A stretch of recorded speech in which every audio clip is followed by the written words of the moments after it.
Welcome to Two Travel Dads Podcast. Here we share our favorite destinations, travel tips, ideas for saving money, and stories from our adventures.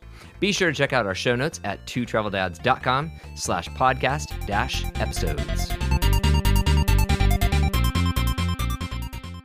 Hey, welcome to another episode of Two Travel Dads Podcast. I'm Rob. I'm Chris. And today we've got Universal Islands of Adventure here at the Universal Orlando Resort, which I love. I think it's one of the coolest things we've got here in Florida. I think it's one of the best theme parks that I've been to. Yeah. Actually, I'm sorry, it's my favorite. There you have it. End of episode right there. No, it really is remarkable. So we've recorded a couple other podcast episodes about Universal, including one specifically about Universal Studios and another about just Universal Orlando Resort as a whole. So today we're digging into Islands of Adventure, its rides, what makes it so cool, everything to kind of watch for and expect in the Wizarding World of Harry Potter, which this park has the Hogsmeade section, so that's where you'll find Hogwarts and everything.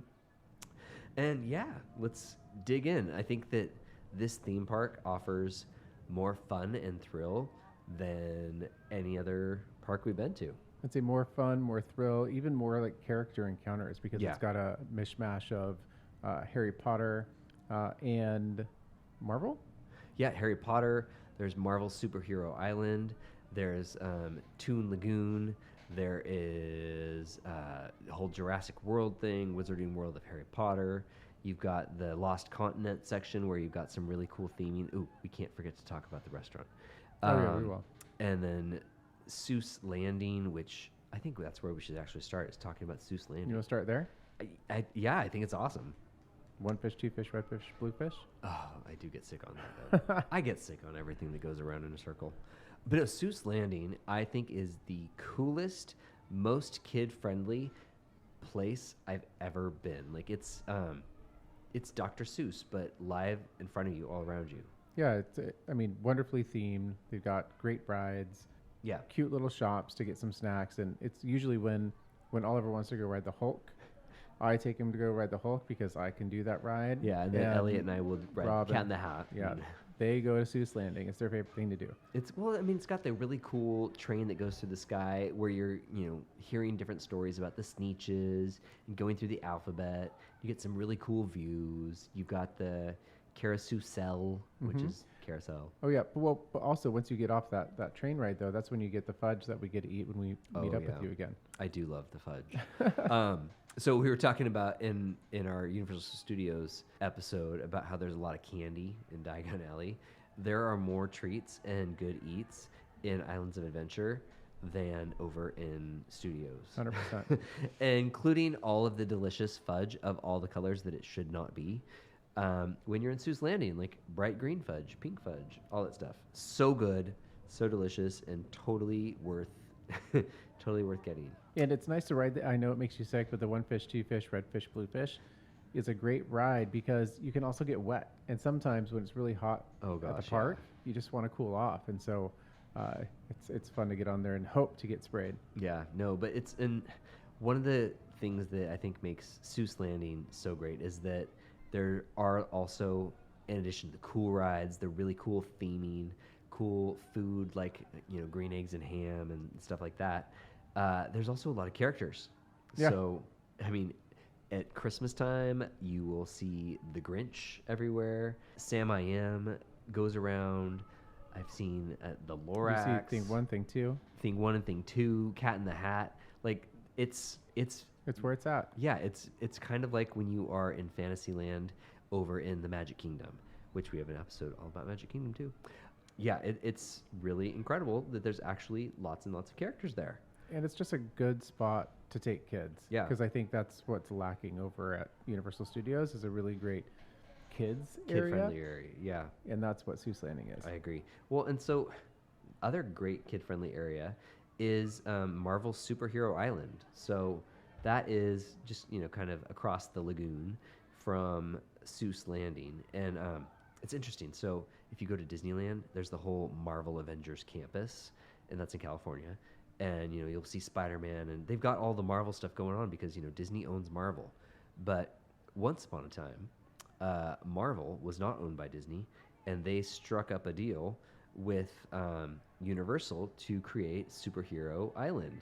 And as long as that exists and that contract continues to get renewed, there won't be Marvel characters over in Disney World that are featured in Superhero Island. Interesting. So if you want your superheroes, go to Universal. Yeah. So in Florida, that's where you'll find your superheroes. But it is actually, there's some really great rides there, but some really cool character encounters too. So the best looking Captain America and best looking Spider-Man I've ever seen were there in Superhero Island, like way better than what I've seen in Disneyland. And then they've got the whole Cafe 4 experience where you get to go in and have actual character dining with that's where we got the best pictures of the kids with Rogue and all the X-Men. All the X-Men, yeah. It's so cool. Like, the characters are kind of off the hook in Islands of Adventure. I think it is part of what makes it such a cool place. But anyways, since we're talking about Superhero Island, what's your favorite ride over there? Oh, gosh. That now is the Velociraptor. No, Superhero Island. Oh, Superhero Island. So my favorite is Spider-Man. I was gonna say I think it's Spider-Man. I think the Spider-Man ride is super awesome. Oh. It's very similar to the Transformers ride in Universal Studios Florida, and it's not at all like Web Slingers, which is at the Marvel Avengers campus in Disneyland. Like, this is very, very different. This is so cool, really cool comic book effects. I love it. Oh yeah, it's and the queuing is really great. Yeah. And while Spider-Man is amazing, I have to take it back because for me it is the Incredible Hulk coaster. And I know, but it's so fast and it's so fun. The G-force on the Hulk is it something. Oliver about and I it. do it I all the can't do time. it. I can't do it anymore. My body can't handle it. I will say it's not the smoothest coaster, so that's why we'll talk about it. Velociraptor is so smooth. If they could find some way to retrofit the Hulk coaster to be smooth like that, it would be amazing. Because I will say my neck hurts just a little bit getting off that ride because you got to really hold yourself. But it's so much fun. Or like smooth like Iron Gwazi over in Busch Gardens. That's another smooth because ride. that one is amazing. Mm-hmm. But yeah, the Hulk is really cool. And one of the things that I like about it, even though I don't like to ride it, is I like to hang out and wait for them. And Elliot and I will hang out underneath one of the loops and watch everybody go over us. Where and the mist and the us. splashes. Yeah, it's so cool. Oliver loves going through the mist. Yeah, it's a remarkable roller coaster. I will give it that, even though it's not my favorite thing to do. So, moving right along, talking about kid-friendly stuff and stuff that really is just awesome. Over in the whole Toon Lagoon area, there are two astoundingly wonderful soaking wet water rides. Like, you've never gotten wet on a water ride until you have done the Bilge Rat Barges. It's my favorite. It's and so much fun. Ripsaw Falls. Those are my two absolute favorites. When you're hot and you need to cool off or just to have a lot of fun because you just don't know what's going to happen, when it's going to happen, who's going to get hit with water. It's just so much fun. And as Oliver would say, it's very suspensive as you're going on that ride. Which do you like more, Ripsaw Falls or Bilge Rat Barges? Bilge Rat Barges. So Bilge Rat Barges is the Popeye-themed ride, which it's funny because, like, our kids are young enough that Popeye has not been a part of their lives whatsoever. Yeah. They don't care. They still love it. It's super cool. And it's one of those ones where it's like the big, like call it a big inner tube, right? Yeah. That you're going down like a river and falls and bouncing around. And it's got the big wheel handlebar in the middle. So it's that type of water ride. Yeah. So like Animal Kingdom at Disney World, they've got the Kali River Rapids. And then Busch Gardens over in Tampa has the Conga River Rapids. Mm-hmm. And California Adventure at Disneyland, they've got Grizzly River Rapids. And here they've got Bilge Rat Barges. And this one of all of those is the best. The best. Hands down. It's so much fun. And then Ripsaw Falls, which is across the walkway. Which I do really like. I love it. I love Ripsaw Falls. It's like Rocky Bullwinkle, like Dudley Do-Right themed. It's so cool. It's hilarious to go through just because it's so ridiculous.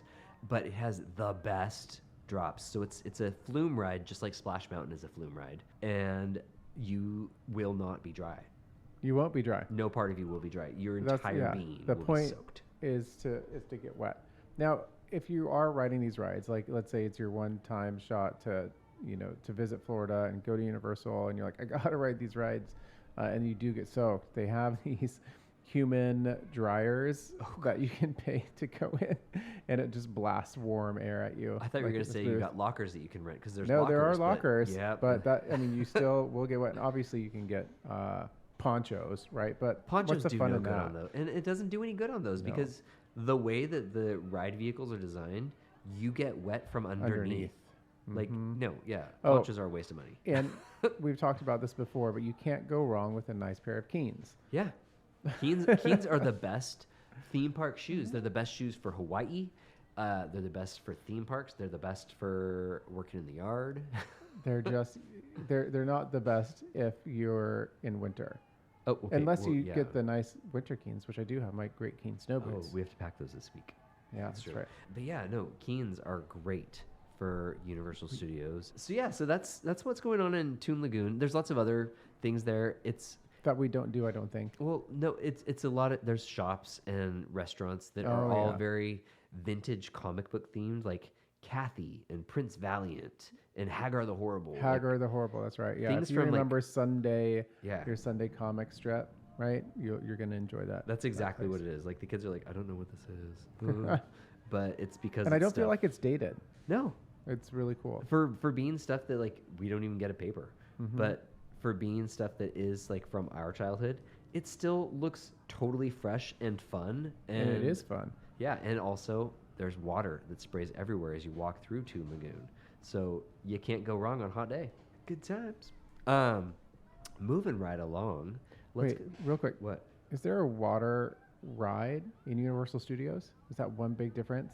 Oh, you're right. Universal Studios Florida does not have any water rides whatsoever. No, and they even took out the Curious George Land so you can't cool off. Yeah. Ooh, that's a great call out.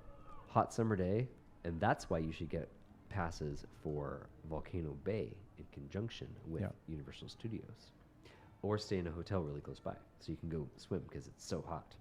Next up, after you get out of Toon Lagoon, is this kind of funky zone, like a nomad zone, where you've got Kong, Skull Island. It kind of doesn't fit anything, but it also is kind of... Isn't it like on your way to Jurassic Park, though? Yeah, like it kind of is a smooth transition into Jurassic World. Exactly. But Kong is pretty cool. It's got amazing effects. It's another one of those immersive rides, but it's immersive in a totally different way. Like it's not in front of you; it's happening all around you. Yeah, on both sides. And the queue is scarier than the ride itself. The queue is terrifying. The kids scream. I think it's scarier than the Mummy. I mean, I wouldn't scream. I mean, it's a ride line, but it is. There's skulls and skeletons. There's some creepy people. Some flames. And some people scream. And whatever. The lights go down really low, and there's chanting that gets really loud, and it's But it's a fun ride. It is pretty cool. It's build-up that doesn't match the rest of the ride. This is true. But sometimes you'll see like, oh, look, there's like a 90-minute wait for Kong for some weird reason, and then just wait it out, not in line, because all of a sudden I feel like an hour later you'll see it's like 40 minutes. Yeah, or less. Or 30. Yeah, and that's goes in waves. I feel like the ride counters in Universal parks are not accurate. Like no, I think they're always inflated. I think they're terribly inflated. Like Disney World, if it says 90 minutes, you're probably going to wait 60 to 90 minutes. Universal, if it says 90 minutes, you're probably waiting 40 minutes. That's true.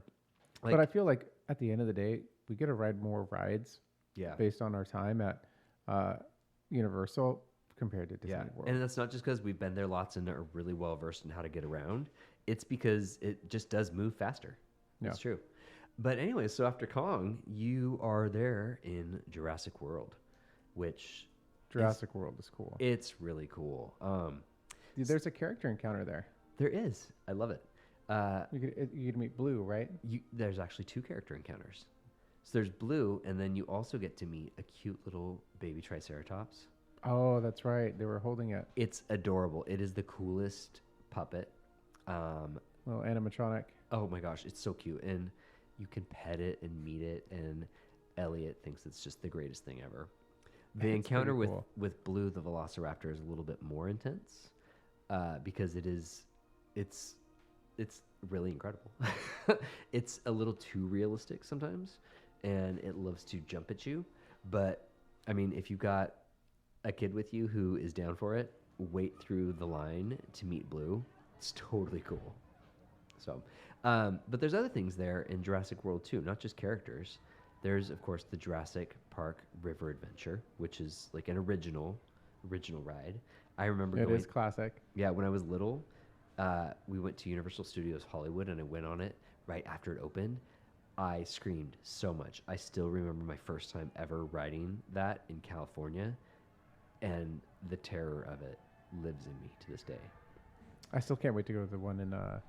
Do we see is it Hong Kong or Shanghai? Oh yeah, Singapore. Singapore. Oh, where actually there's a T-Rex that actually chases you. Yeah, it's not on a track. There's like a free roaming animatronic T-Rex or Spinosaurus or something like that. Figure out how to get there. Yeah, so we need to go to Singapore, but that's not what this episode of the podcast is about.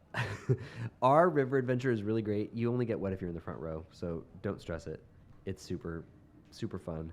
Kids will scream, which is awesome. Always a favorite.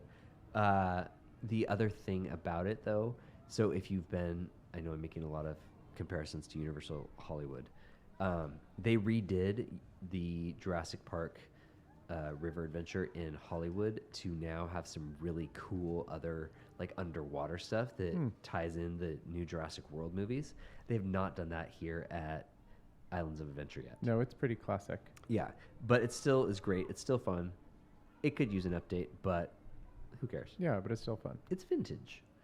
The one of the funny rides actually. So there's a lot in Jurassic World. So before we start to talk about like the big ride, there's also the Pteranodon Flyers, which you can only do as an adult if you are accompanying a child. And thank goodness we've got kids because it is one of my favorite rides. It only lasts like maybe 40 seconds, but you get to, it's just a hang glider that takes you up and then you get to soar around the park. Yeah, I love it. That's great. So yeah, take a kid and you will have a great time on the Pteranodon Flyers. Yeah. 2 kids can go, an adult and kid could go. Yep. 2 adults, nope. Nope, definitely not 2 adults. And then right there's also a really great outdoor play area. That's right, yeah. Islands of Adventure is so much better for little kids than studios. Mm-hmm. It really is. Like the whole Jurassic Park playground is amazing. It's got a ropes course and cool things that spray, and you can look for amber in the caves, and I love it. The kids do too. Yeah. And now the thing that everybody has been excited about, and we've got to do so many times. Oh, Velociraptor is so amazing. The Velocicoaster. Oh, sorry, that's what I meant to say. The Velocicoaster. I know, you kept on saying with it Velociraptors. Wrong. Yes, exactly. So we got to do it for annual pass holder preview, and then since then we've got to do it several other times, including, so Elliot, who was our youngest, he just barely made the height requirement.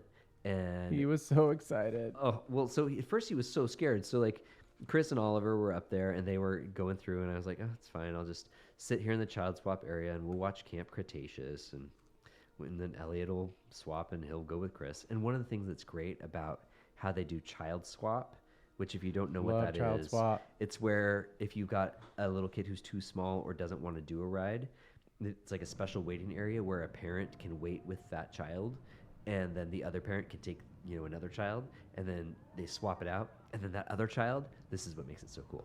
The kid who did want to go on it gets to go twice, which is so cool. And Oliver loves that. Loves it. Yeah. So like Chris will take him, and then we'll swap spots, and then I'll take him again, and he thinks he's just such a baller.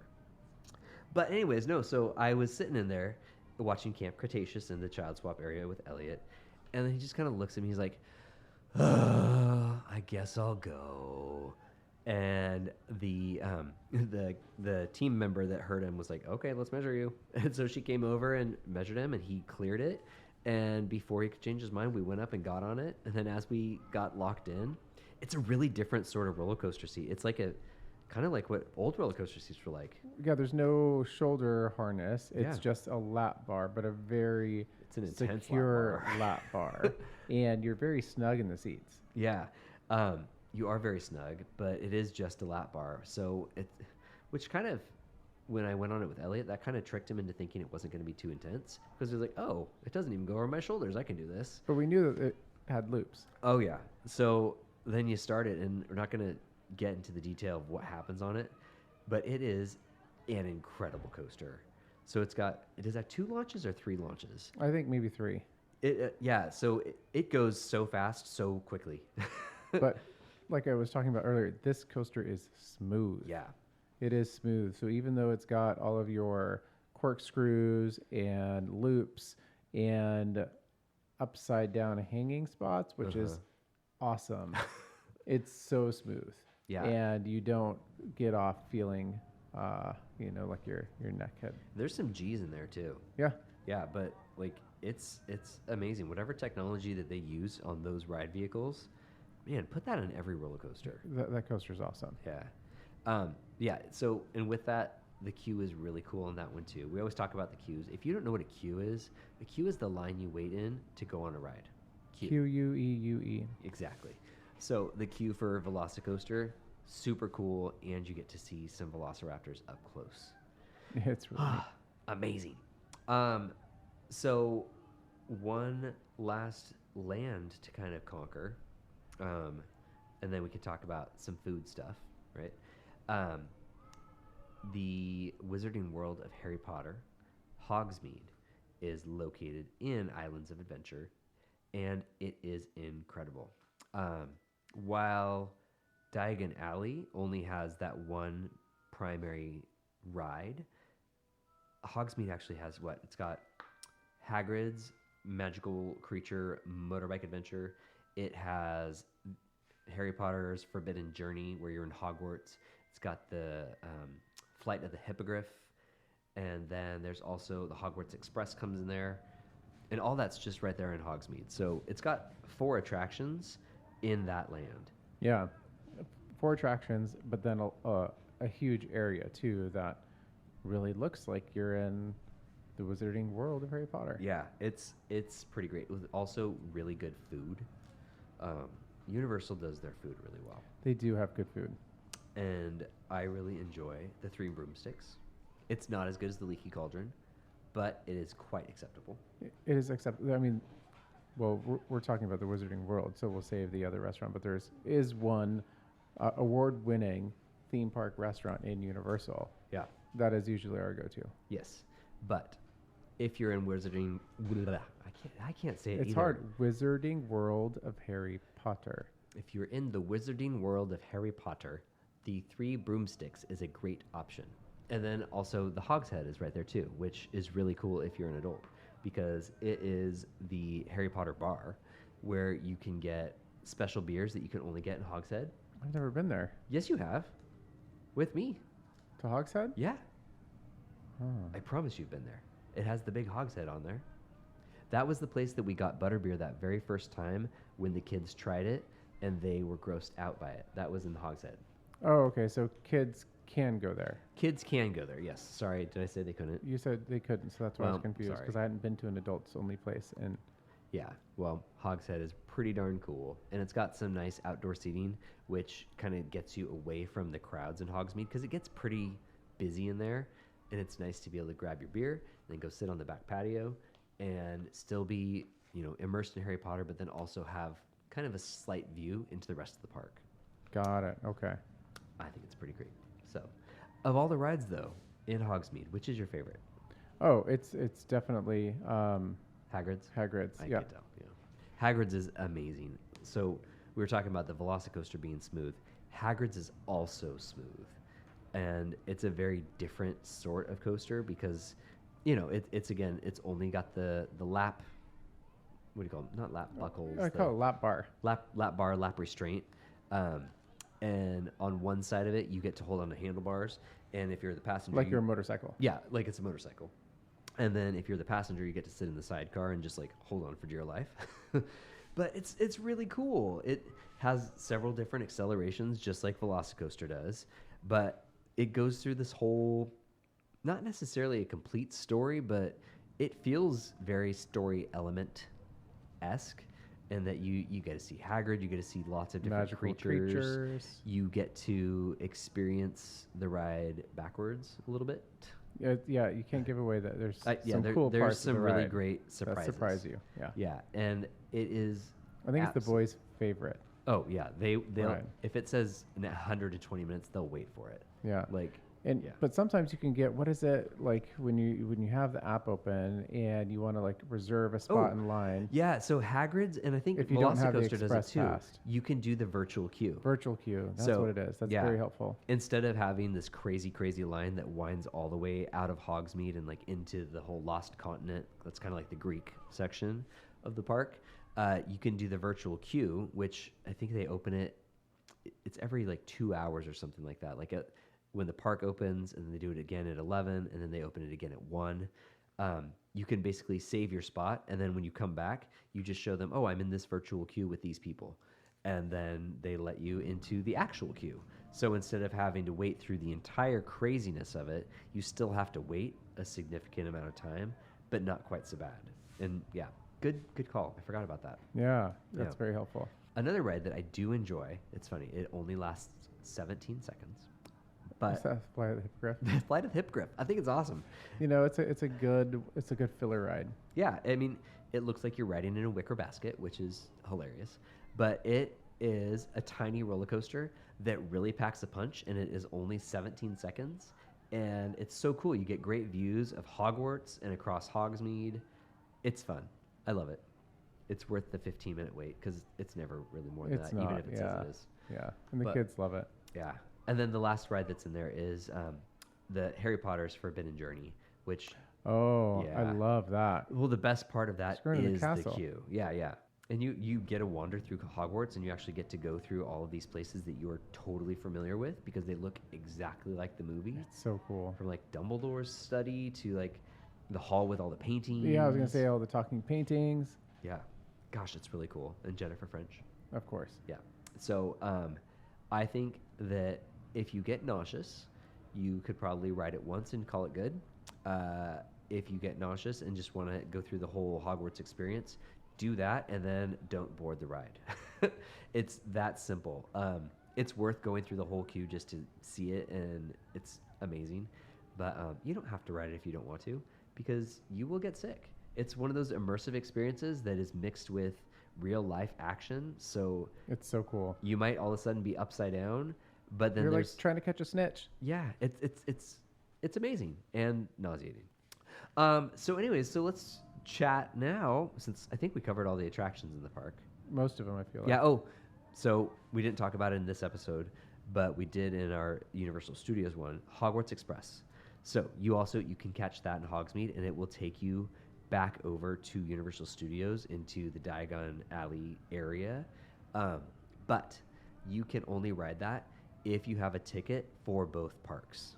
So, like I said, we already talked about this in another episode, but you can't just, like, if you have a one park, 1 day ticket that is only good for Islands of Adventure, you can't use that to ride the Hogwarts Express. So if that's something that's important to you, it's something where you have to either have your annual pass or you need to have a ticket that is for 2 parks in 1 day.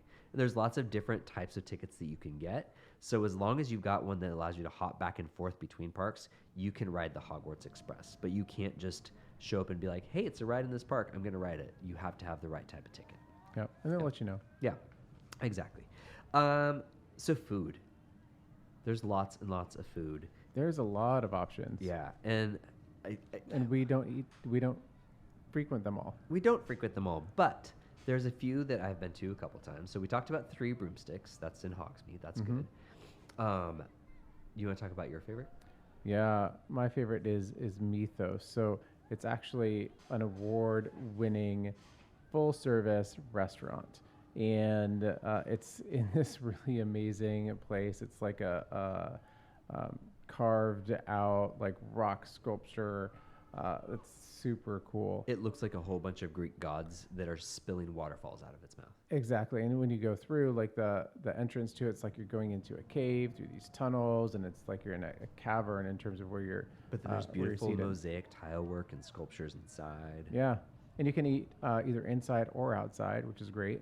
And then they have really great food. So the quality of the food is good. And there's, you can get like handhelds. You can also get like entrees. And the quality of the food is worth the price. So when you look at some of the prices, you're spending maybe like $2 more than you would at one of the pickup food places, which has less than desirable food. Yeah. Right outside. highly recommend reservations. Totally. Although sometimes you can just squeeze a spot in too Yeah. at the same time if you just go up and ask. Yeah, so kind of like we were mentioning it with the Universal City Walk, dining reservations in theme parks have really become an important thing. So whether you're doing Universal or Disney World or Disneyland, whatever it is, actually making your reservations as soon as you know that you're going to be in the park is a really smart way to make sure you can actually have a nice sit-down meal instead of having to do some sort of grab and go. And Mythos, gosh, they book out pretty far in advance. Like, there's been times when I've called a couple weeks in advance and they're like, nope, we don't have anything until 6 or something like that. So it's totally worth it to eat there. The other place that I really like, and I've been there a couple times, is Confisco, which is, it's kind of in, it's Isn't towards the entrance? yeah, it's what they call the port of entry area, and it just looks like this kind of magical, whimsical explorers, like kind of boulevard. There's lots of shops and some other restaurant-y things. There's a really cool Christmas store there. Oh, that's right. But no, Confisco actually has a really wonderful, really diverse menu, really good food. If you have an annual pass, they've got a special kind of area for you, so you might have better luck being able to get a meal. But I really like Confisco for it's got Asian food, Middle Eastern food. Yeah. It's got American food. It's got great variety. I think we went I can't speak. We went there with mom and dad. Yeah. I feel like. And then I've been there with friends also. Mm-hmm. And one of the things about it, though, is that Confisco is consistently the coldest place in Islands of Adventure. Like, if you're going to dine there, make sure you have a jacket. Because on a hot day, its AC works better than anywhere else in the park. Good to know when it's really hot outside. Yeah. So that can be something that is just a lifesaver for some people and can be so uncomfortable for others. So, is there anything else that you think we need to talk about with Islands of Adventure? I think we covered a lot, and I think we covered our highlights. Yeah. About it. Yeah. The only other thing that I would kind of hit on one more time, because we talked about this in the studios episode and our other Universal Orlando Resort episode, is the Express Pass is something that you can add on to your ticket. And I think it can be totally worth it if you want to make sure that you can get on all the rides you want to do. Wow, Express has gone up in price. Holy moly. So Universal Express, while it used to be just $50, looks like it is now about $90 a day. Or for the unlimited, where you can, so the standard one, you can't just ride the same ride over and over and over. Like, you can have an express entrance like once to each ride, like that. The unlimited one, which is $100 per person per day, that one you can do anything as many times as you want. And it doesn't necessarily put you at the very front of the line, but you get to go through the express line, which jumps you way ahead of everybody else. So I would say it saves you 80% on your time. Yeah. And because we're local, I would never buy it. Yeah. But if we weren't local and we're spending already kind of a chunk of change to go have a really amazing... If we're spending thousands of dollars for a Universal vacation... I would have to have that to make sure I could maximize the time at the park, for sure. And I mentioned this in a different episode, too, is that if you're staying in one of the premium resort hotels, which is like Portofino or the Hard Rock, you can book your stay to include Express Pass, and that actually can be a huge savings for you. Because, I mean, if you're spending $90 a person times 4 people, for 2 or 3 days, the amount that you will save by booking a premium resort that includes it is totally worth it. So might as well book the nicer place if you're going to be buying that anyways. So, all right, I think that's everything. I think we have exhausted everything that we can talk about with Universal Orlando until Epic Universe opens in the future, which we are not close to that yet. So maybe we'll have some time. Yeah, we've got some time. Stay tuned or tune back in for more stuff all about Orlando and Florida and national parks. We've got a lot of things happening. We're actually getting ready to go to Maine in the winter, so I'm sure we'll record a podcast episode about that because it's going to be freezing. That's so cold. But it's going to be beautiful. So stay tuned. Be sure you subscribe to us on iTunes, Spotify, wherever you get your podcasts. And if you have anything you want us to record an episode about, go over to the blog at twotraveldads.com and leave us a message or a comment, and we will happily consider it and produce an episode about it. So, cool. All right. All right. Have a good rest of your day, and we will see you later. See ya. Two Travel Dads podcast is written by Rob and Chris Taylor and produced by Rob Taylor in Suquamish, Washington. If you would like to be on Two Travel Dads podcast or sponsor it, please visit us at twotraveldads.com/work.